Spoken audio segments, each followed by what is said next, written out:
दुनिया की सबसे ताकतवर देशों की सूची जारी कर दी गई है। ग्लोबल फायर पावर ने 2025 की सैन्य शक्तियों की रैंकिंग जारी कर दी है।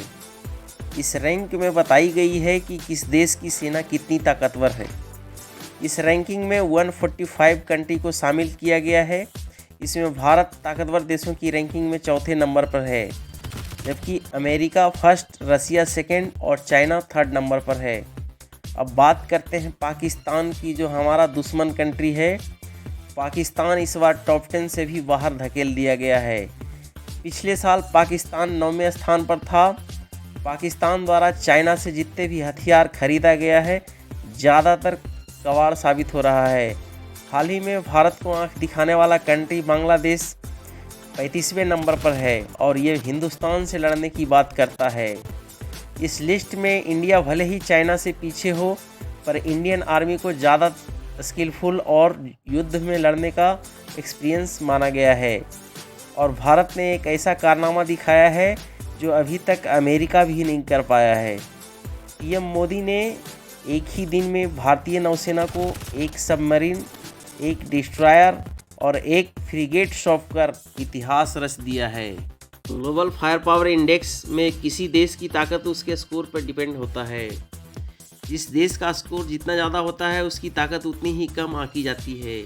यानी 0.00 का स्कोर सबसे शानदार माना जाता है। इसके बाद जैसे जैसे ये स्कोर बढ़ता रहता है, वैसे ही देशों की ताकत कम मानी जाने लगती है। इन देशों को यह स्कोर उसकी सेनाओं के संख्या बल, हथियारों की ताकत, लॉजिस्टिक्स, लाने ले जाने की क्षमताएं, भौगोलिक स्थिति और आर्थिक शक्ति के आधार पर दिया जाता है। ताज़ा स्कोर को देखा जाए तो टॉप 6 देशों की रैंकिंग 2024 की तरह ही रही है।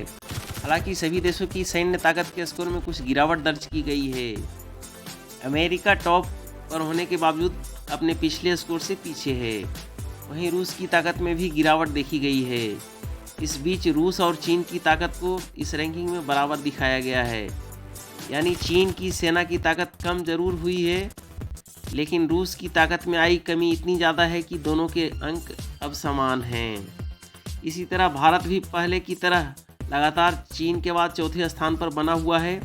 कई मानकों में दोनों देश रैंकिंग में भी एक दूसरे से आगे पीछे ही है। अब बात करते हैं फ्रांस की टॉप 10 में एंट्री। दूसरी तरफ लिस्ट में फ्रांस ने फिर जगह बनाई है। 2024 में यह देश सैन्य ताकत के मामले में 11वें स्थान पर था। पिछले एक साल में फ्रांस की सैन्य ताकत में बिल्कुल बदलाव नहीं हुआ, यानी उसका 2024 और 25 का आंकड़ा बराबर है। इसके चलते जहां बाकी देशों की सैन्य ताकत का स्कोर कम हुआ है, वहीं फ्रांस ने एक बार फिर टॉप 10 में जगह बना लिया है। यह देश सैन्य शक्ति में दुनिया का 7वां सबसे ताकतवर देश है। इसके अलावा फ्रांस की एंट्री के बाद पाकिस्तान इस लिस्ट से बाहर हो गया है। पिछले साल वैश्विक ताकत के मामले में 0.1711 के स्कोर के साथ पाकिस्तान 9वें स्थान पर था। अब बात करते हैं चीन की तुलना। ग्लोबल फायर पावर रैंकिंग में भारत और चीन के बीच सिर्फ एक स्थान का अंतर है। जहां चीन तीसरे नंबर पर है, वहीं भारत को चौथा स्थान मिला है।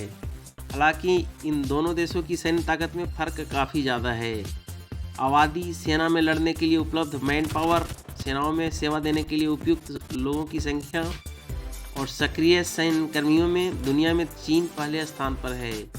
इन तीनों ही मानकों में भारत दूसरे नंबर पर है।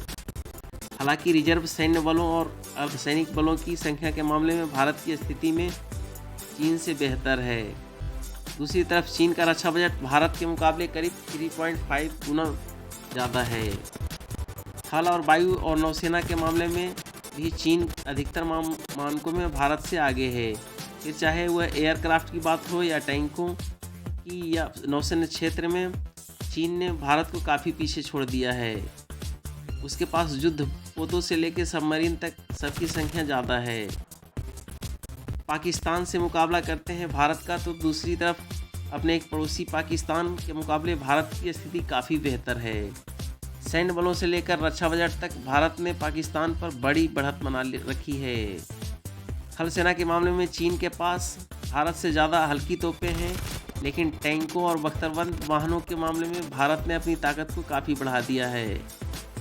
इसके अलावा वायुसेना की ताकत में भी पाकिस्तान भारत के आगे कहीं नहीं ठहरता है। नौसेना में शामिल हथियारों और ताकत की जिक्र की जाए, अभी तक पाकिस्तान के पास डिस्ट्रॉयर और एयरक्राफ्ट कैरियर नहीं है।